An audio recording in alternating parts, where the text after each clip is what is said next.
The next competence is the interpersonal one. It's the one that's focused on communication.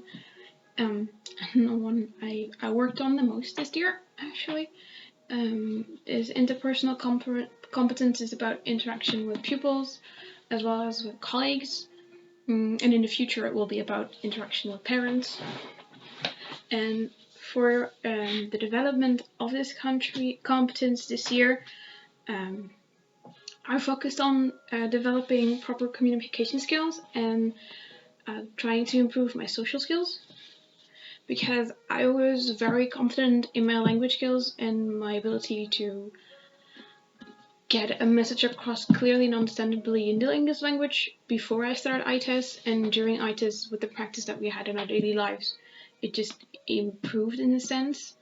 On top of that, in communication, I'm a very good listener, because I'm more of an observer, so I put listening in front of talking over someone, and this did not need much development this year, because it's something I always did. It's the putting over talking to start talking that was my main focus of this year's development, going into ITES in general.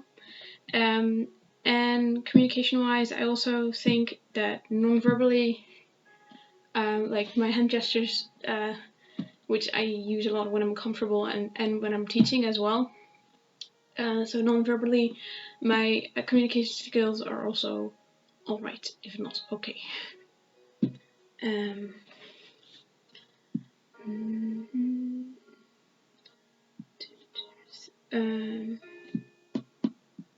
To add onto the communication and the confidence I have in my languages, it's not just because I learned English in a high level, because I had English courses in university as well as here in ITES, of course. It's more also because I know how to understandably explain things in a one-on-one scenario. When I was in uni, a lot of pupils usually ask me for like a dense outline of a topic or a problem they had, and I was always able to clearly use varieties of wording something to try and make them understand. And if wording didn't help, I would just draw schematics with arrows and bubbles and to get the message across that the teacher wanted. So I was very good at translating what the teacher said into something that the students would understand. And that's of course a different skill as teaching in front of a classroom, but it's a start. And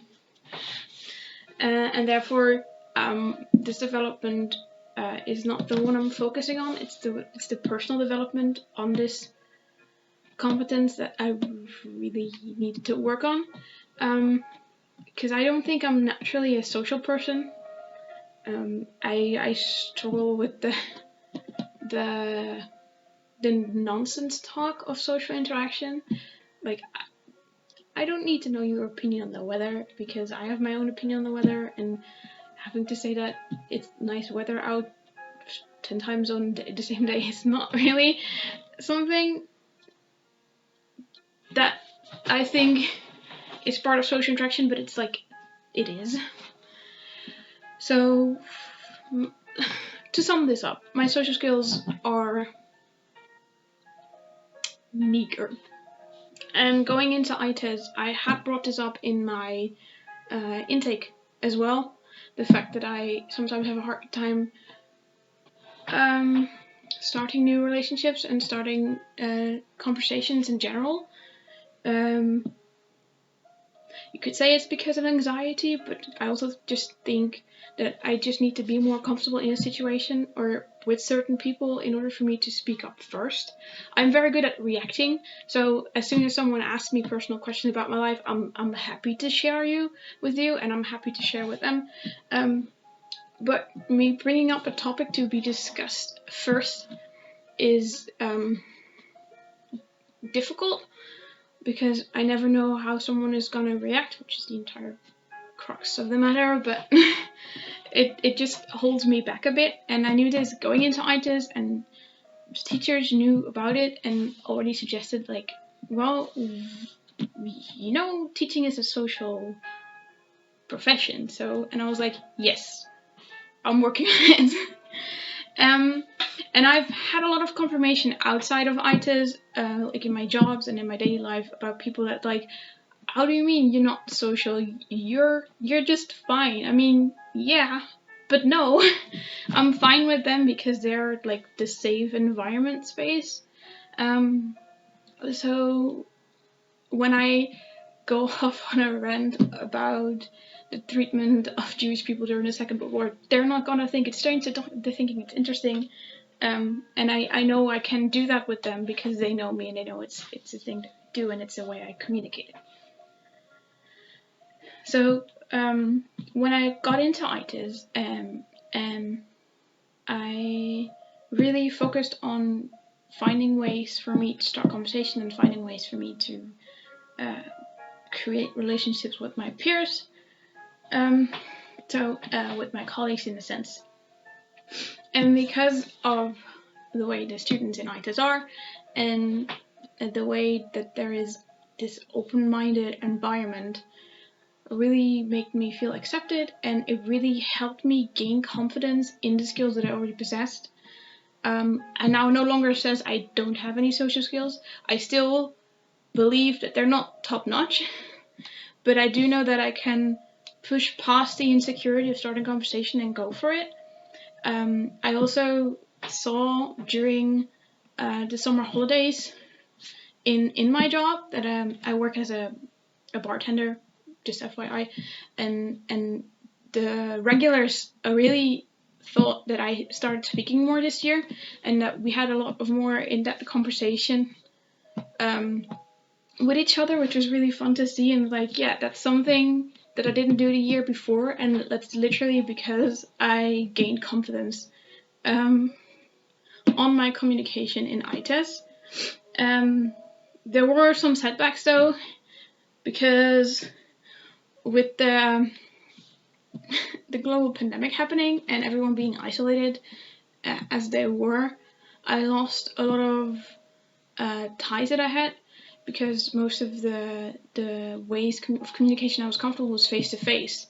So I usually, if I was like having a question or want something more specified or something, I would bottle it up and wait until we'd see each other, and then I'd mention it, and then everything was like okay and fluently. But because we didn't see each other, and because classes were the way they were, I left a lot of questions unanswered, and that's something I want to work on for next year, is stepping forward and asking instead of waiting for a right moment to ask, because that's sometimes the right moment just doesn't come along, and then you'll be left with the question, which is not something you can use in the future as an adult, but also specifically as a teacher.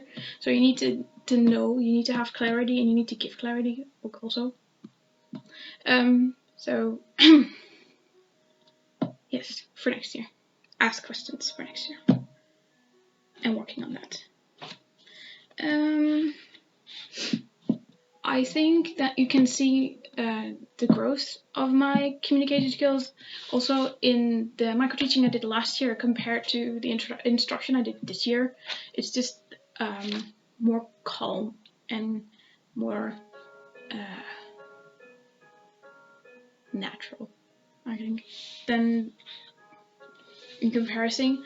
I also learned to have more eye contact with students, instead of looking past them and focusing on the topic. Just make sure you connect with them on a personal level, and don't shy away from that. Of course, this is not gonna be something that's like fixed offhandedly. It's still in the process. I still have moments that I feel very insecure, and I'll just be quiet and observe. But I also just learn to use those to my advantage, and just to learn as much as possible while feeling like that. At the same time, making sure that I speak up when it's required.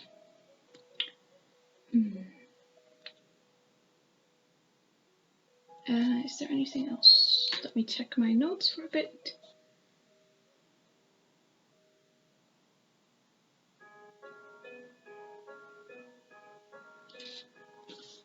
Oh yeah, I'd like to stress on the fact that if I have a topic, I am very comfortable in talking, which in a professional setting really helps. So, for example, on teaching practice, but also in the class in general, if it's something I know about, or is it something that I have information on that I want to share, I will definitely share.